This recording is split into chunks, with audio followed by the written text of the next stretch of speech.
Bismillahirrahmanirrahim. Assalamualaikum warahmatullahi wabarakatuh. Alhamdulillahirabbil alamin wa bihi nasta'in ala umuri dunya waddin. Asyhadu an la ilaha illallah wahdahu la syarika lahu wa asyhadu anna Muhammadan abduhu wa rasuluh. Ikhwatal Islam, para pendengar rahimani rahimakumullah. Senang sekali rasanya kembali kami menyapa ruangan antum di kesempatan pagi yang berbahagia ini. Ikhwatal Islam, kita bersyukur kepada Allah Subhanahu wa taala dengan nikmat dan kemudahan tersebut. Dengannya kita kembali bersua di udara di gelombang 103.4 FM Radio Hidayah yang dipancarloskan dari Kompleks Sekolah Islam Al-Bainah, Jalan Merak Sakti, Padang Pekanbaru. Sesuai dengan agenda kita, ikhwatal Islam rahimani rahimakumullah, di kesempatan pagi ini kita akan kembali ikuti kajian secara langsung bersama guru kita Ustadz Syamsuri Rizal Abu Faudan Hafizallahu Ta'ala dalam pembahasan kitab Al-Adabul Mufrad. Semoga kebersamaan kita senantiasa diberkahi Allah Subhanahu wa taala dan semoga dari setiap ilmu yang kita pelajari menjadi kebaikan kepada kita dan dapat menyelamatkan kita kelak di akhirat. Amin ya rabbal alamin. Salawat dan salam kepada kita Muhammad sallallahu alaihi wasallam. Allahumma shalli ala Muhammad wa ala ali Muhammad. Terlebih kepada keluarga beliau, sahabat beliau dan orang-orang yang kita sudah beliau hingga yaumil qiyamah. Ikhwatal Islam rahimani rahimakumullah, Ustaz telah bersama kita di studio Radio Hidayah. Sebelumnya kita sapa Ustaz terlebih dahulu. Assalamualaikum warahmatullahi wabarakatuh, Ustaz. Waalaikumsalam warahmatullahi wabarakatuh. Oke, Pak Ustaz, sehat, Ustaz? Alhamdulillah bi khairin. Jazakallah khairan, barakallahu fiik. Semoga Ustaz dan keluarga senantiasa diberikan kesehatan dan memudahkan segala urusannya. Amin ya rabbal alamin. Untuk tema hari ini, pembahasan kita kali ini tentang anak adalah penyebab orang tua bakhil dan pengecut. Dan setelah pembahasan nanti kita sediakan juga untuk tanya jawab bagi kaum muslimin dan muslimat yang bertanya, atau dapat telepon kami di 08117530.000 atau nomor telepon WA di 0811754544. Kami ingatkan juga untuk pemirsa yang menyimak kita melalui streaming www.radiohidayah.com dan juga pemirsa yang menyimak kita melalui Facebook dan Instagram. Untuk nomor yang kami sebutkan tadi juga telah kami lampirkan di layar monitor kita masing-masing. Kita langsung silakan kepada Ustaz, falyatafadhal mashkura majura. Nafsu.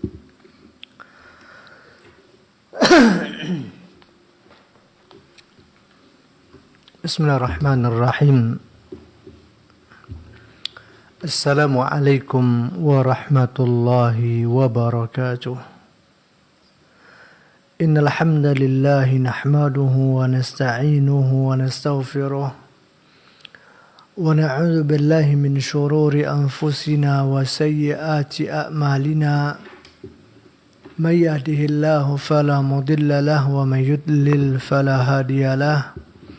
Ashhadu an la ilaha illallah wahdahu la syarika lah wa ashhadu anna Muhammadan abduhu wa rasuluh sallallahu alaihi wa ala alihi wa ashabihi wa man tabi'ahum bi ihsanin ila yaumiddin wa sallama tasliman katsira, amma ba'd. Ya ayyuhalladzina amanu taqullaha haqqa tuqatih wa la tamutunna illa wa antum muslimun.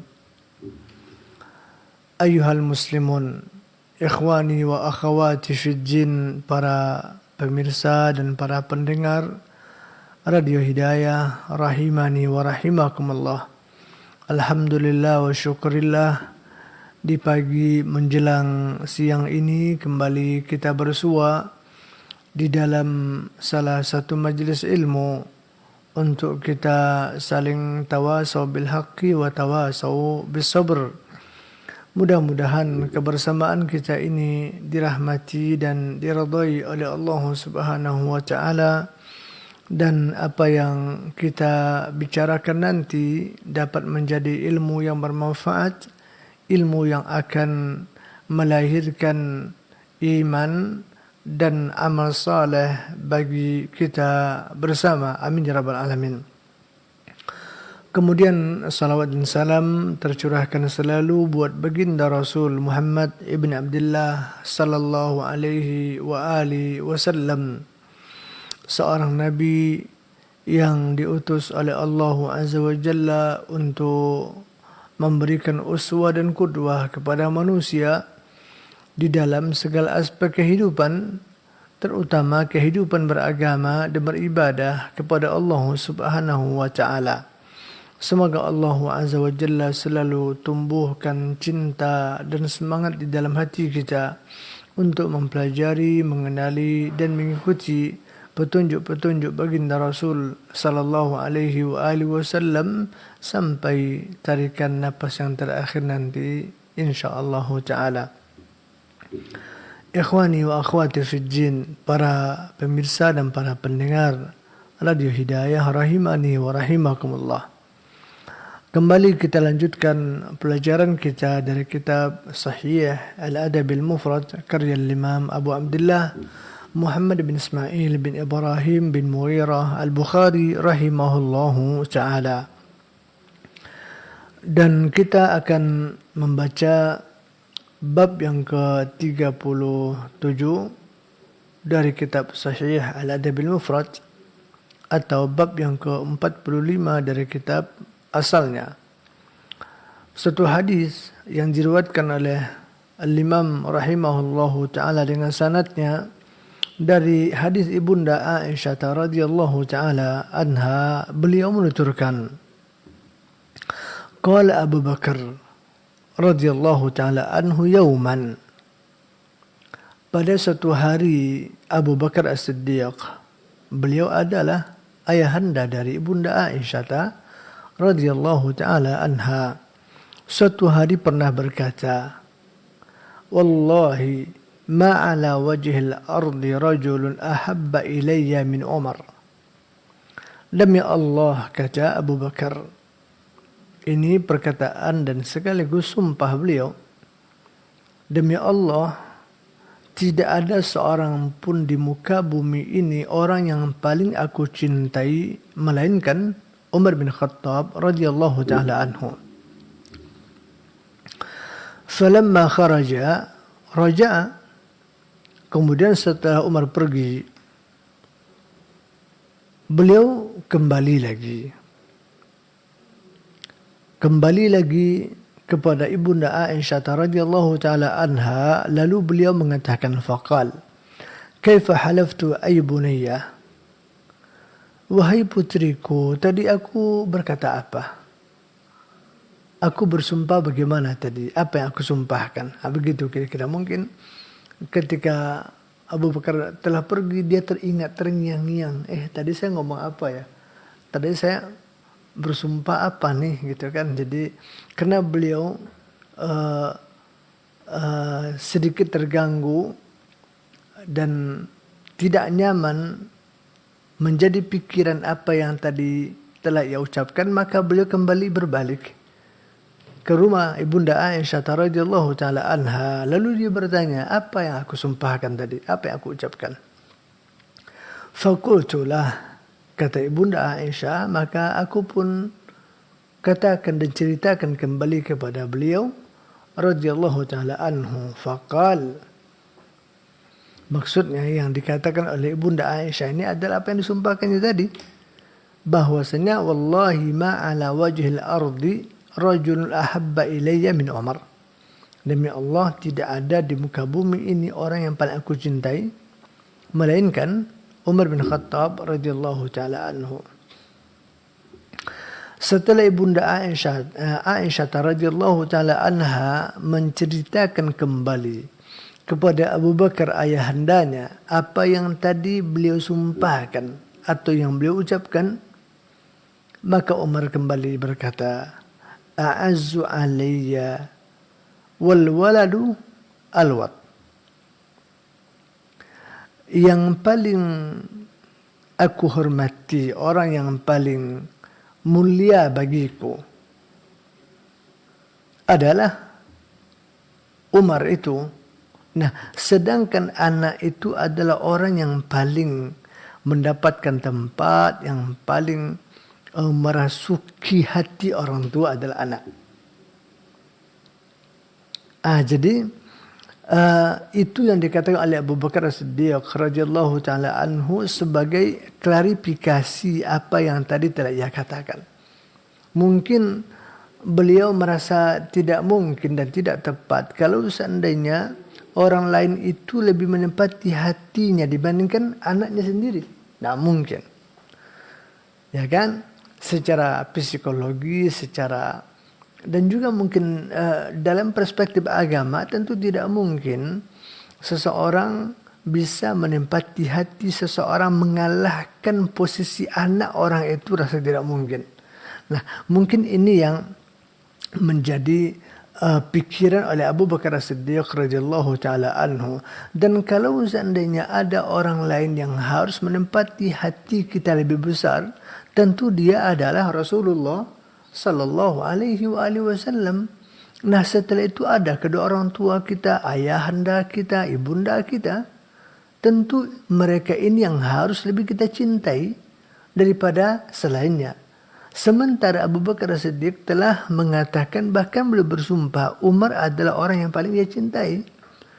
Nah, sehingga dia katakanlah bahwasanya Umar itu adalah orang yang paling dia hormati, yang paling dia muliakan. Kalau yang paling menempati hati orang tua, hati Abu Bakar sebagai orang tua tentu adalah anaknya. Maka dia katakan, wal waladu al-wat. Anak itu adalah orang yang paling menempati dan paling menguasai dan paling membekas di hati kedua orang tua. Paling dicintainya paling. Tentunya ya kan. Taib. Inilah hadis yang dibawakan oleh Imam Al-Bukhari rahimahullahu ta'ala. Dan bab ini dituliskan oleh Imam rahimahullahu ta'ala untuk menjelaskan kepada kita betapa besarnya posisi, pengaruh, dan kedudukan anak di hati orang tua. Sehingga tidak mustahil dan tidak jarang-jarang kadang-kadang anak itu mampu menciptakan dan mampu membuat orang tuanya melakukan hal-hal yang barangkali sudah berlebihan dari koridor yang semestinya. Ya.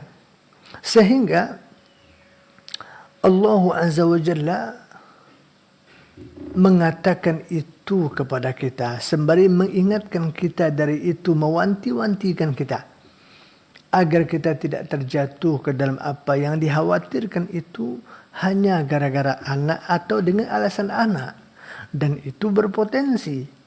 Makanya diingatkan oleh Allah Azza wa Jalla di dalam Al-Quranul Karim, di beberapa tempat Allah Azza wa Jalla katakan bagaimana kedudukan, posisi, dan pengaruh anak ini bagi orang tuanya. Di antaranya misalkan di surat Al-Anfal ayat yang ke-28 Allah Azza wa Jalla mengatakan wa'lamu annama amwalukum wa auladukum fitnah wa annallaha 'indahu ajrun 'azim. Ketahuilah kata Allah bahwasanya harta-harta kalian, anak-anak kalian fitnah. Adalah fitnah bagi kalian kata Allah. Fitnah bermakna ujian, cobaan. Kita akan diuji oleh Allah Azza wa Jalla dengan anak. Kita akan dicoba oleh Allah Azza wa Jalla dengan anak. Akan diuji, akan dicoba dalam segala hal. Dalam segala hal, termasuk dalam cinta dan kasih sayang, dalam perhatian, dan seterusnya. Nah, sehingga tidak heran dan tidak jarang betapa banyaknya para orang tua yang terjatuh ke dalam hal-hal yang tidak seharusnya ia lakukan, yang tidak sepatutnya ia lakukan, akan tetapi terjadi dengan alasan apa? Dengan alasan anak, demi anak, karena anak, dan seterusnya. Makanya kata Allah Azza wa Jalla, berhati-hati itu, ketahui itu, dan ketahuilah bahwasanya balasan yang besar itu ada di sisi Allah Subhanahu wa taala. Artinya, jangan sampai kalian dengan alasan anak melakukan ini, melakukan itu, melakukan sesuatu demi anak, karena anak, itu tidaklah tepat di dalam syariat Islam. Karena Allah Azza wa Jalla telah menyediakan, telah mempersiapkan untuk kita sesuatu yang jauh lebih agung dan lebih besar dari apa yang kita maksudkan itu. Tayyib.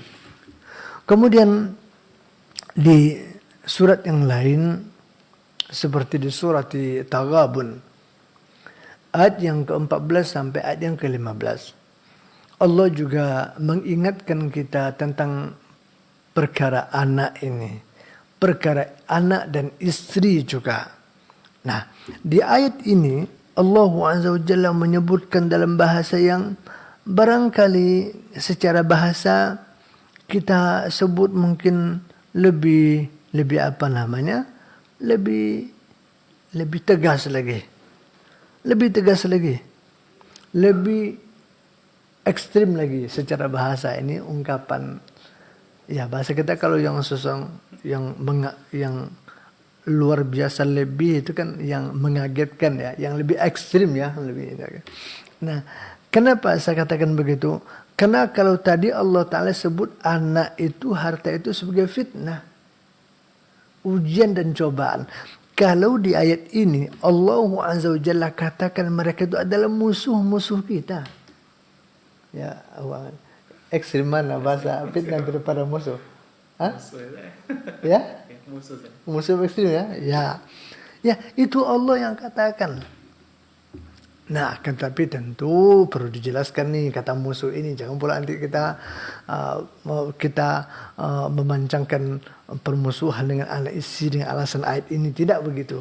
Tapi menunjukkan kepada kita bahwasanya memang anak istri itu tidak mustahil harta, jabatan, pangkat, kedudukan itu memang bisa berperan sebagai fitnah, bahkan juga bisa menjadi musuh bagi orang tuanya. Kita katakan berpotensi itu bisa menjebak kita ke ranah itu. Itu yang harus kita garis bawahi.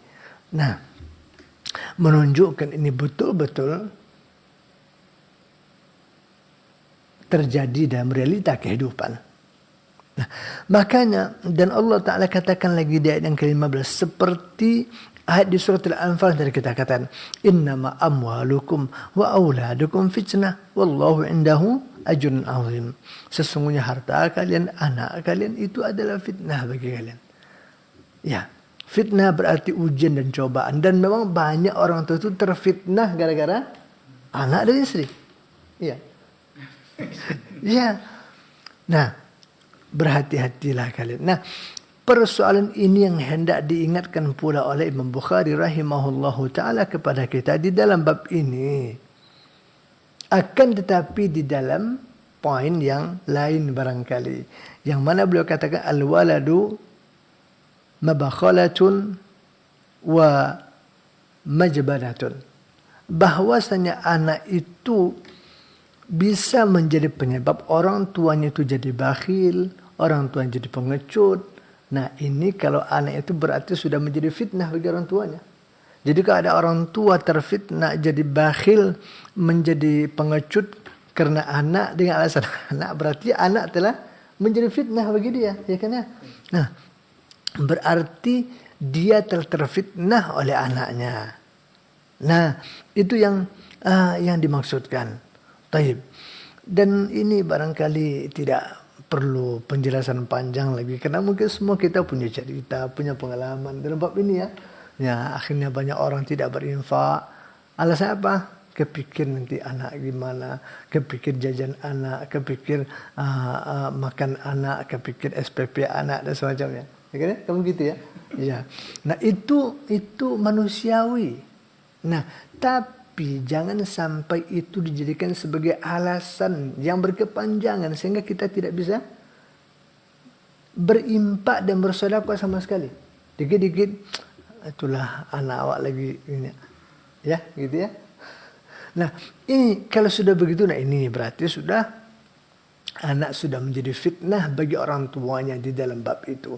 Dan orang tuanya telah terfitnah oleh anaknya di dalam bab itu. Ya kan? Telah membuatkan orang tua jadi bakhil, jadi kikir, jadi kedekut, ya kan? Dan semacamnya. Yang kedua juga menjadi pengecut. Banyak orang kalau di zaman dahulu seperti yang disebut oleh para ulama ketika mensyarah hadis ini, dulu kan seruan jihad itu setiap waktu, setiap saat. Nabi membutuhkan para pasukan-pasukan untuk membela agama Allah.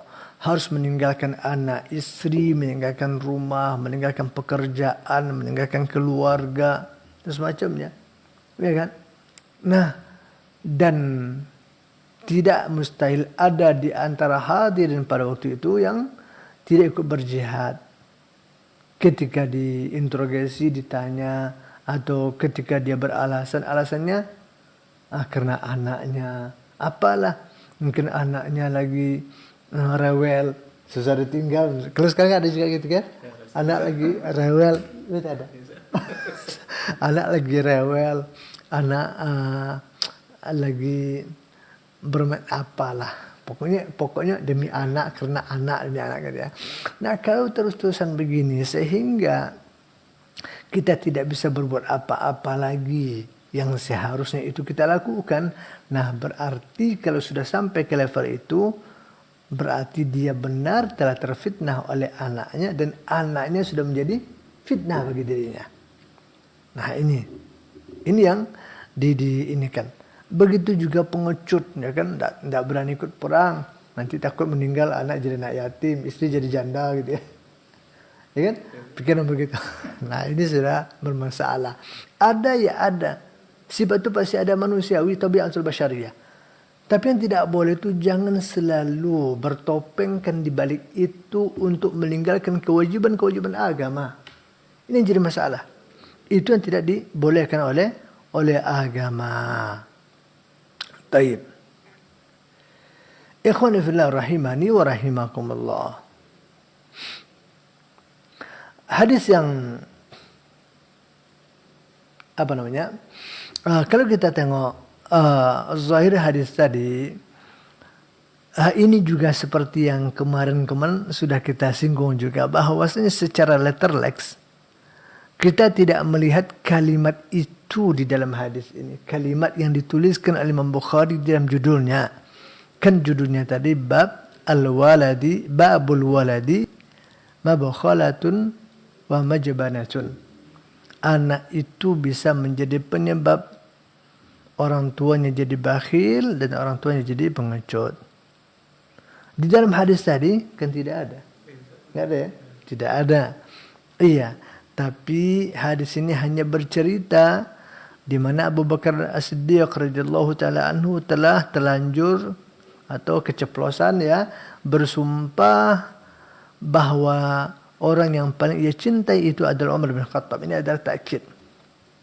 Beliau yakinkan kita bahwa beliau sangat mencintai Umar bin Khattab radhiyallahu taala anhu. Kemudian beliau kembali mengklarifikasi dan memperbaiki bahwasanya apa yang beliau ucapkan itu mungkin tidak sepatutnya, tidak begitu pas sekali untuk ia ucapkan. Kenapa? Karena ada lagi yang harusnya lebih ia cintai, yang harus lebih melengket di hatinya. Siapa itu? Itu anak. Baik. Lalu bagaimana hubungan antara hadis ini dengan judul bab? Allahu ta'ala alam, seperti yang juga disebutkan oleh para ulama kita. Mereka mengatakan kalaulah seandainya orang lain saja ada kalanya bisa menarik kita atau menjadi penyebab kita tergelincir, baik dalam ucapan, dalam sikap, dalam tindakan dan semacamnya, apatah lagi anak. Tentu akan lebih besar pengaruhnya di dalam hati orang tuanya ketimbang orang lain. Nah, tadi Umar bin Khattab telah bersumpah dan mengatakan orang yang paling ia cintai di muka bumi ini siapa? Umar. Padahal Umar itu kan hanya sahabat beliau kan ya. Kan orang lain dalam hidup Abu Bakar. Tidak anaknya. Tapi orang lain. Akan tetapi ketika cinta itu telah masuk di dalam hatinya, Umar itu betul-betul telah mendapatkan tempat di hati Abu Bakar Siddiq, sehingga menyebabkan Abu Bakar ini mengeluarkan sebuah statement, ungkapan yang secara asal mungkin tidak layak atau tidak patut. Kenapa demikian? Karena itu tadi. Karena bagaimanapun anak pasti akan lebih dicintai oleh seseorang dibandingkan orang lain. Jangankan dia orang lain, kadang-kadang cinta ke orang tua saja bisa terkalahkan oleh cinta karena kepada anak, ya kan ya. Nah, begitulah padahal kewajiban kita mencintai orang tua itu jauh lebih tinggi. Itu kewajiban kita. Nah kan, jadi tentu tidak tepat kalau sana kita katakan orang yang paling kita cintai di dunia ini adalah si A, si B, si C misalkan. Hatta Umar bin Khattab radhiyallahu taala anhu. Akhirnya dengan gara-gara cinta dia kepada Umar itu telah membuat Abu Bakar keceplosan ya, mengatakan sesuatu yang tidak semestinya dia ungkapkan begitu. Nah, kalaulah Umar saja berperan, yang Umar saja merupakan orang lain dalam hidup Abu Bakar Siddiq, bisa membuat beliau itu keceplosan, kebablasan mengatakan sesuatu yang tidak begitu tepat, apalagi anak. Yang pengaruh anak itu jauh lebih besar di hati orang tua, kan begitu ya. Nah inilah dia, ini pemahaman dan fikihnya Imam Bukhari rahimahullahu ta'ala. Artinya kalau seandainya orang yang menempati hati kita hanya 60%, 70% bisa menarik kita untuk tergelincir, apalagi orang yang menempati hati kita mungkin 90%, 95%, bahkan mungkin 100%, tentu akan lebih berpotensi lagi cinta kita kepada mereka. Sayang kita kepada mereka, menyeret kita ke dalam ketergelinciran, bahkan mungkin lebih parah dari itu. Seperti yang tadi kita katakan. Ya kan banyak orang korupsi gara-gara anak. Ini kita nggak sebut nama, ini contoh aja ya. Ini tidak ada tendensi apa-apa. Banyak orang yang berani mencuri gara-gara apa? Gara-gara demi anak. Ada orang yang berani untuk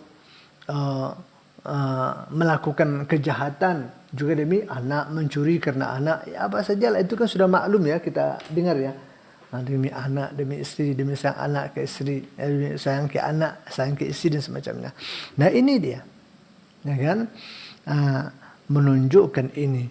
Nah karena hadis ini memberikan mafhum ke situ, seringkali orang tua ini kebablasan, keceplosan, tergelincir gara-gara anak mereka, baik menjadi bakhil atau menjadi pengecut dan juga menjadi hal yang lain.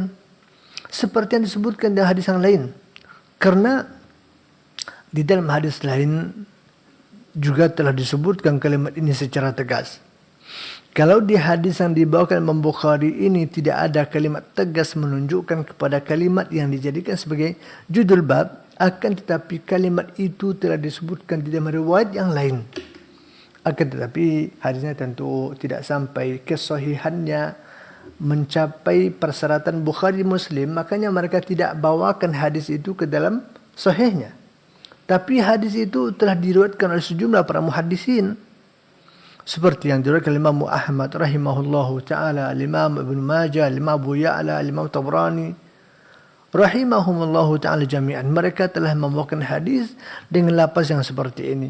Diriwayatkan Imam Ahmad rahimahullah, di situ dikatakan innal walad mabakhalatun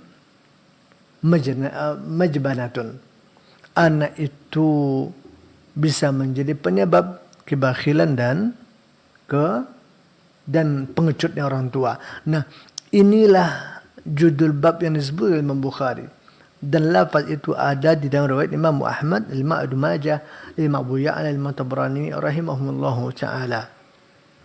Bahkan di dalam riwayat Imam Hakim, Imam Baihaqi juga ada. Imam Al-Hakim kitab Mustadrak al-Sahihain, di situ Imam Tabrani ada tambahan kalimat, Imam Al-Hakim ada tambahan mahzanatun, penyebab orang tua dirundung oleh kesedihan. Ya kan? Ada orang tua sedih, anaknya sakit, anaknya demam, anaknya lapar, atau mungkin dia dengar cerita anak di pondok jauh, anaknya demam berhari-hari, sedih, ya kan ya? Itu bisa membuat apalagi nanti anaknya sulit.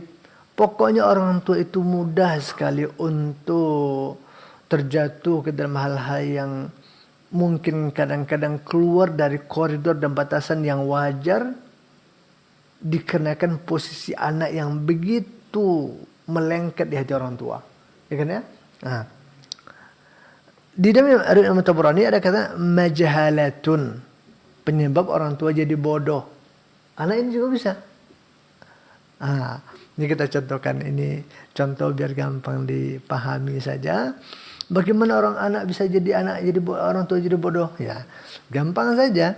Sekarang contohnya, ketika ada berapa banyak teman-teman, kawan-kawan kaum muslimin yang biasanya mereka aktif ikut pengajian, taklim dan semacamnya, sekarang sudah mulai alpa satu-satu.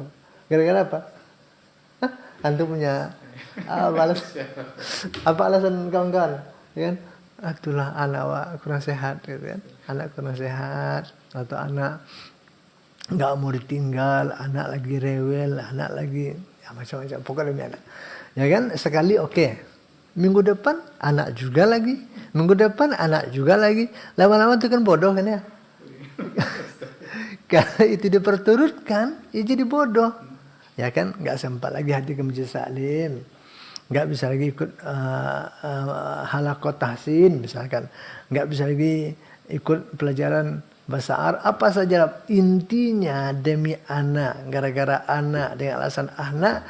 Berapa banyak sarana-sarana kegiatan-kegiatan ilmiah yang bisa memupuk khazanah keilmuan kita, akan tetapi semua terlewatkan dengan alasan karena anak tadi, sehingga orang tuanya larut dalam kebodohan demi kebodohan karena sudah meninggalkan majlis-majlis ilmu dan halaqah ilmu gara-gara atau demi anak begitu, ya kan? Itu disebut oleh Rasulullah Sallallahu Alaihi Wasallam. Jadi kembali kepada judul bab, memang tidak dipungkiri, ya kan, bahwasanya begitulah besarnya pengaruh anak ini ke orang tua dikarenakan posisi dan kedudukan mereka yang telah menguasai hati orang tua itu. Sehingga membuat orang tuanya terobsesi, terdorong, berani untuk melakukan apapun, hatta yang akan menyangkut dengan halal haram, dengan dosa maksiat, terkadang juga dilakukan oleh sebagian orang tua dengan alasan demi anak, karena anak. Nah, ini persoalan. Dan lafaz ini seperti yang tadi saya katakan, mungkin bagi kawan-kawan yang melihat kitab ini tidak ditemukan. Nah, ini adalah fikihnya Imam Bukhari, dan kalimat itu telah diucapkan oleh Rasul seperti yang disebutkan di dalam riwayat-riwayat yang lain seperti Imam Ahmad, Imam Ibnu Majah, Imam Abu Ya'la, Imam Tabrani, Imam Hakim, Imam dan juga yang lainnya, ya. Taib, ikhwani wa akhwati fid din rahimani wa rahimakumullah. Kemudian kita lanjutkan ke bab yang selanjutnya. Afwan, hadis yang selanjutnya, hadis yang kedua. Ya, ini ada dua hadis yang kita baca di dalam judul bab ini. Hadis ini adalah hadis dari Ibni Abi Nu'am. Beliau mengatakan, atau beliau bercerita, kuntu syahidan Ibnu Umar. Suatu hari saya pernah menyaksikan Ibnu Umar, Abdullah bin Umar. Kalau tadi adalah hadis Umar bin Khattab, hadis yang berkenaan dengan Umar bin Khattab di hati Abu Bakar. Kalau ini adalah hadis yang berkenaan dengan anaknya Abdullah bin Umar. إذ سأله رجل عن دم البعوضة. Kata Abi Nu'am ini, beliau pernah menyaksikan Ibnu Umar ditanya oleh seseorang tentang hukum darah nyamuk. Ya. Faqala, Ibnu Umar menjawab dan sembari bertanya. Apa kata Ibnu Umar? Mimman anta? Anda dari mana? Anda dari mana? Nah, kenapa ditanya oleh Ibnu Umar kampungnya, kewarganegaraannya? Karena dari pertanyaan yang dia ungkapkan itu ada sesuatu yang memberikan kolerasi atau terindikasi kepada sesuatu yang sesuatu tertentu di dalam pandangan Ibnu Umar. Maka ditanya. Berarti pertanyaan ini pertanyaan yang sedikit menunjuk atau menunjukkan kepada siapa nih orang ini sebenarnya. Sama di kita kan juga begitu ya. Kadang-kadang ada, maksudnya itu pertanyaan itu kadang-kadang pertanyaan sentimen, bukan pertanyaan yang membutuhkan jawaban, tidak mencari ilmu. Kan ada orang nanya itu kadang nguji, kadang sentimen, kadang ingin memojokkan, macam-macam lah motifnya kan ada ya, ada nggak sekarang? Hah? Ada beberapa pertanyaan. Ya, nah begitulah mungkin. Ini terindikasi oleh Ibnu Umar ini pertanyaan ini ada apa namanya? Ya ada indikasi-indikasi apanya. Maka ditanya, kamu dari mana? Si penanya mengatakan min ahli Irak. Saya adalah warga Irak, ada orang Irak. Nah, mendengar jawabannya kata Ibnu Umar, unzuru ila hadza yas'aluni an damil ba'udah. Coba kalian lihat orang ini. Dia nanya ke saya perihal darah nyamuk. Wah, tokok nyamuk apa hukumnya? Sekarang ada gimana hukum membunuh nyamuk pakai raket listrik ya? Ya, boleh-boleh aja. Tapi orang ini bertanya nih bukan mencari ilmu itu sebenarnya, tapi ada kolerasinya, ada maqasid, ada maksud-maksud yang terselubung, ya kan? Tapi oleh Ibnu Umar terbaca indikasi itu. Jadi ketika dia mengatakan saya orang Irak, jadi mungkin kalau saya boleh berbicara, oh berarti benar nih, ya gitulah. Jadi Ibnu Umar itu betul kiranya. Mungkin tadi itu ada firasat beliau, mungkin ada kecurigaan beliau, kiranya benar orang ini datang dari Irak. Sehingga dia katakan, coba kalian tengok nih, orang ini nanya ke saya tentang darah nyamuk. Waqad qatalubna Nabi sallallahu alaihi wa alihi wasallam. Padahal mereka telah membunuh cucu kesayangan Nabi. Siapa itu? Husain ibn Ali radhiyallahu taala anhuma. Nah, sami'tu an-nabiy sallallahu alaihi wasallam yaqul huma rayhaniyya min ad-dunya. Padahal saya telah mendengarkan sabda Nabi sallallahu alaihi wasallam tentang Hasan dan Husain ini, bahwa dua ini kata Nabi adalah rayhaniyya min ad-dunya. Ini adalah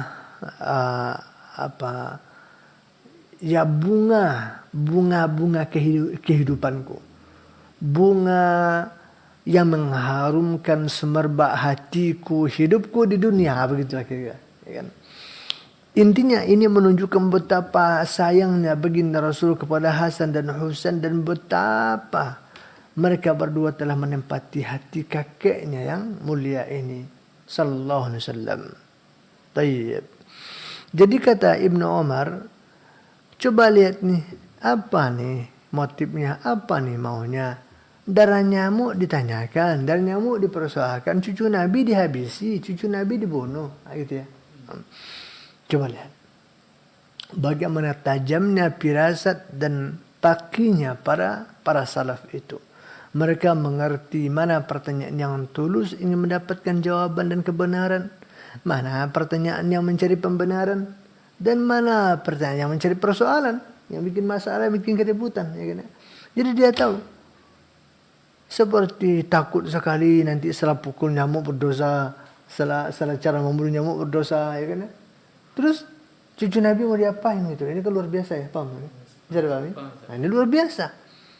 Luar biasa. Nah, tayyib.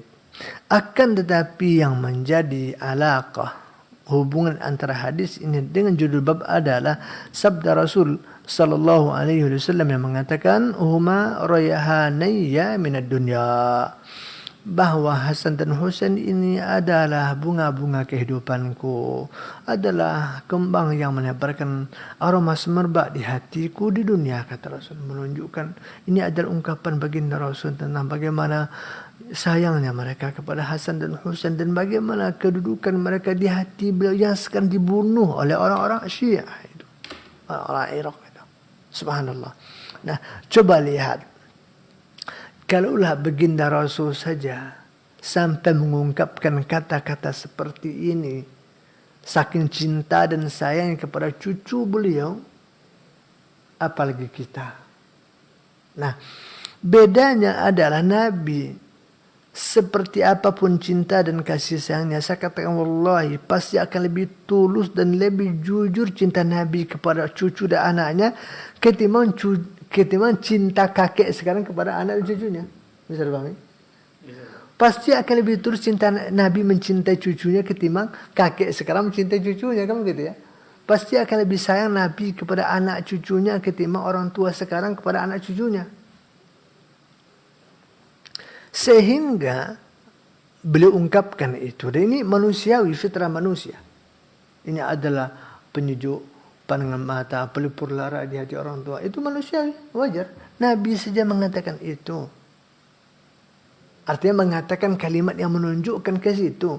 Tapi bedanya Nabi tidak akan keluar dari koridor.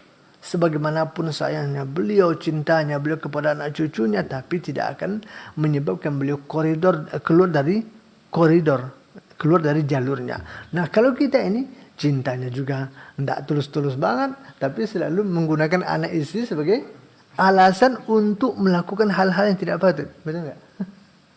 Ini masalah, subhanallah. Nah, kembali lagi ikhwani. Oh, kalau seandainya hati kita terpaut kepada anak, manusiawi. Itu fitrah manusia. Kalau kita betul-betul nih gelisah dengan kondisi anak kita yang mungkin tidak seperti yang kita harapkan, manusiawi, wajar. Nabi juga merasakan itu. Tapi jangan sampai selalu bertopeng di balik itu. Untuk melakukan hal-hal yang tidak sepatutnya kita lakukan dengan alasan demi anak, demi istri. Itu yang tidak. Dan Nabi juga mengalami apa yang kita alami. Merasakan apa yang kita rasakan. Lihatlah ketika meninggalnya putra beliau Ibrahim bintu Muhammadin ibnu Muhammadin sallallahu alaihi wasallam. Dia katakan kepada di waktu itu, sesungguhnya hati bersedih, inna qalbi la yahzan la wal aina la tadma. Sesungguhnya hati bersedih, dua mata menangis. Bipirakika ya Ibrahim, dengan engkau tinggalkannya kami wahai Ibrahim. Nabi katakan itu. Wa inna la naqulu illa ma yarda rabbina. Atau kama qala sallallahu alaihi wasallam. Tapi kami tidak akan pernah mengatakan kecuali sebatas apa yang dibolehkan dan diridhai oleh Allah Azza wa Jalla. Mengatakan sedih boleh, menangis boleh. Yang tidak boleh itu adalah meratapi. Kan itu sudah keluar dari koridornya. Nah, yang saya sekalian bawahi adalah cinta, kasih sayang, bersedih. Karena anak, karena istri, karena cucu. Itu manusiawi, fitrah manusia. Nabi juga merasakan itu. Tapi bedanya kita seringkali kebablasan dengan alasan itu. Nabi tidak. Nah, itulah. Makanya dikatakan oleh Nabi, berhati-hati, anak ini bisa membuat orangnya tuanya terfitnah. Anak ini bisa menjadi fitnah. Bahkan Allah juga katakan itu. Nah, maka oleh karena itu, berhati-hatilah kita ya ikhwani. Rahimani wa rahimakumullah. Cintailah semua yang hendak kita cintai, yang mau kita cintai. Cintailah orang-orang yang memang layak dan patut untuk kita cintai. Tapi jangan sampai melakukan hal-hal yang keluar jalur dengan alasan cinta kita kepada anak, cinta kepada istri, apalagi cinta harta, cinta pangkat, dan cinta jabatan. Ini yang harus kita pahami bersama, dan ini yang hendak dipesankan kepada kita oleh Imam Bukhari rahimahullahu taala, berpegang kepada Al-Quran dan Sunnah Rasulullah sallallahu alaihi wa alihi wasallam. Wallahu taala a'lam bisawab. Mungkin ini dulu yang bisa kita sampaikan, dan sebelum kita akhiri seperti biasa barangkali ada pertanyaan dipersilahkan. Wallahu taala a'lam bisawab. Terima kasih Ustaz atas penjelasan dan pemaparan dari subjudul kita kali ini. Semoga menambah khasanah ilmu kepada kita dan menjadi taman ilmu yang diberkahi Allah Subhanahu wa taala. Baik, ikhwatal Islam rahimanirkumullah, kita sediakan beberapa menit atau beberapa waktu untuk tanya jawab bagi kaum muslimin dan muslimat yang bertanya. Kami persilakan di 0811 7530.000 atau telepon WA di 0871754544. Kita coba angkat dari telepon di sini yang telah menghubungi. Assalamualaikum. Waalaikumsalam warahmatullahi wabarakatuh. Dengan siapa di mana Bapak? Dengan nama Allah di jalan Islami. Ya, silakan. Assalamualaikum Ustaz. Waalaikumsalam warahmatullahi wabarakatuh. Ustaz, ini kita minta sarannya Ustaz, bagaimana urgensinya untuk maksudnya lebih penting mana gitu Ustaz. Sebagian kita ada yang terlalu mempedulikan masa depan anak. Nanti anak itu misalnya sekarang anak itu masih SMA gitu, perempuan. Jadi kadang-kadang itu jadi semacam ketakutan gitu. Nanti anaknya gimana? Jadi kadang berusaha orang tuanya belikan rumah gitu, bikinkan usaha. Sementara orang tua juga punya kebutuhan misalnya untuk umroh atau haji. Di urgensi seperti mana? Apa yang lebih kita dahulukan Ustaz? Apakah juga itu termasuk fitnah? Itu aja Ustaz. Assalamualaikum warahmatullahi wabarakatuh. Syukur Ustaz. Assalamualaikum. Sebenarnya ini pertanyaan udah pernah diajukan. Belum Ustaz. Mungkin barangkali atau mungkin Yang lain. ya. Baik. Terima kasih atas pertanyaannya. Kalau kita kembali kepada apa yang tadi kita katakan, mungkin insya Allah sudah jelas ya, di mana kalau kita bicara cinta sayang ke anak, sehingga saking sayang saking cintanya itu sampai dipikirkan masa depannya, sampai berusaha untuk melakukan atau membuka usaha, membuka objek usaha demi untuk memikirkan masa depan anak. Kita katakan itu wajar-wajar saja, manusiawi saja. Itu adalah fitrah manusiawi, tabiatul basyariyah, ya kan? Nah, akan tetapi itu juga bisa menjadi fitnah. Nah, ukurannya adalah kalau seandainya cinta kasih sayang ke anak itu masih kita aplikasikan, masih kita realisasikan dalam batasan-batasan yang wajar, tidak bertenturan dengan prinsip-prinsip keagamaan, maka itu manusiawi, itu bagus. Ya kan, itu adalah orang tua yang ideal, ya kan? Alhamdulillah dapat orang tua yang perhatian, yang mengerti, yang peka dengan anak istrinya, yang merasa betul-betul bertanggung jawab menunaikan kewajibannya, itu sangat baik sekali. Ya, jadi kalau itu dilakukan, diaplikasikan masih dalam koridor yang wajar, nah maka itu adalah manusiawi. Dan itu termasuk karakter orang tua yang ideal. Sekarang orang ideal ya. Ya, idealnya orang tua yang baik. Ya, anaknya bersyukurlah karena dia telah diberikan, dianugerahi oleh Allah orang tua yang sedemikian rupa, ya kan? Nah, itu. Tapi jangan sampai dengan alasan itu tadi akhirnya kita sampai keluar dari jalur. Ya kan? Nah, keluar jalur ini kan bermacam-macam kan?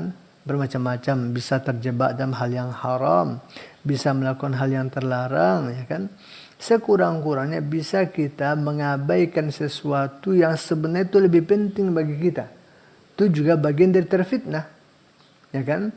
Memang tidak sampai ke dosa misalkan ya, tidak sampai maksiat, tapi dia korbankan dari skala aulawiyat, mana yang lebih prioritas, dia korbankan sesuatu yang lebih penting, yang lebih berharga, yang lebih harus baginya, dengan alasan demi anak, demi anak, demi anak. Nah, kalau sudah begitu berarti dia sudah termasuk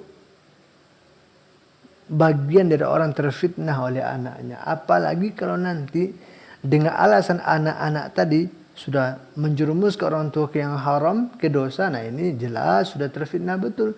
Nah, ini adalah cinta kasih sayang yang sudah kebablasan. Ini tentu tidak boleh. Ini tentu tidak boleh. Nah, kembali ke pertanyaan yang ditanyakan tadi, antara masa depan anak dengan umroh misalkan, antara keadaan anak dengan umroh ya. Nah, kalau dilihat dari sisi agama, kan ada sisi kesamaan, itu sama-sama perintah agama. Sebagaimana umroh adalah perintah agama, bertanggung jawab kepada anak istri juga perintah agama. Ya kan, menafkahi anak istri kan juga perintah agama. Nah, ini kan sama-sama perintah agama di bab itu. Tapi kalau kita bicara aulawiyat, nah ada kalanya memperhatikan anak itu lebih didahulukan daripada perintah yang satu ini. Tapi di kesempatan yang lain bisa jadi urusan anak ini bisa dipending dulu demi untuk tertunaikan yang satu lagi. Kan itu ya. Jadi tergantung situasi dan kondisi di saat itu. Nah, mana yang lebih harus kita dahulukan? Mana yang boleh kita pending dulu demi ini terlaksana. Kalau kita tidak bisa mengkompromikan kedua-duanya, ya yang paling bagus tentu niat umroh tetap terjalan, ya kan, program untuk anak tetap jalan, itu paling baik ya. Tapi kan tidak selamanya kita bisa kompromikan dua hal yang berbeda dalam satu waktu. Nah, makanya jawaban ini nanti tentu tidak akan bisa cocok untuk semua orang karena menyangkut situasi kondisi kan. Tergantung sikonnya. Nah, bisa jadi untuk A itu bisa kita katakan, oh anakmu dulukanlah, nanti undurkan dulu umrohnya, ya kan? Nah, itu bisa kita katakan untuk seseorang, tapi belum tentu itu juga jawaban untuk orang lain. Karena ini ada skala aulawiyat, masalah prioritas saja. Kalau tidak, kedua-duanya merupakan kewajiban agama kan? Nah, contoh nih, anaknya masih SMA, ya kan? Sekolahnya baik-baik saja, kebutuhan sekolah sudah dipenuhi, ya kan ya. Terus kita mau umroh belum pernah seumur hidup, sudah rindulah bertahun-tahun mau umroh misalkan, ya kan. Usaha jalan juga, pekerjaan ada, tapi untuk membangun rumah buat anak sekarang untuk 5 tahun ke depan kita belum punya kemampuan, ya kan. Nah, kira-kira kan bisa ditimbang nih, mana lebih utama?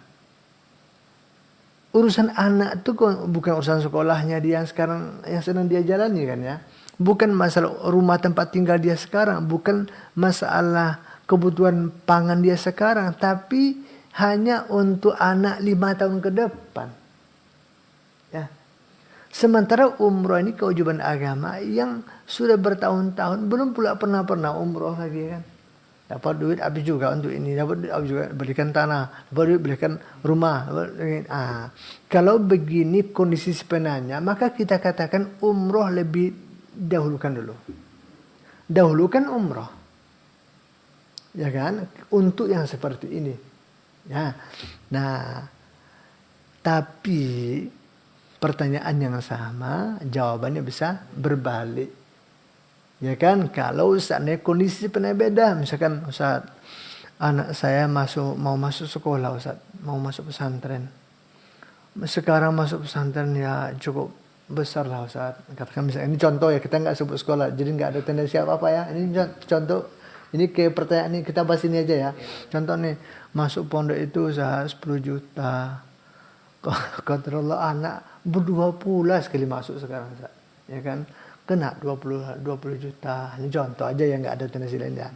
Terus ini yang tamat pula saat dia mau kuliah ke sekolah tinggi kita ada jauh saat belum ada.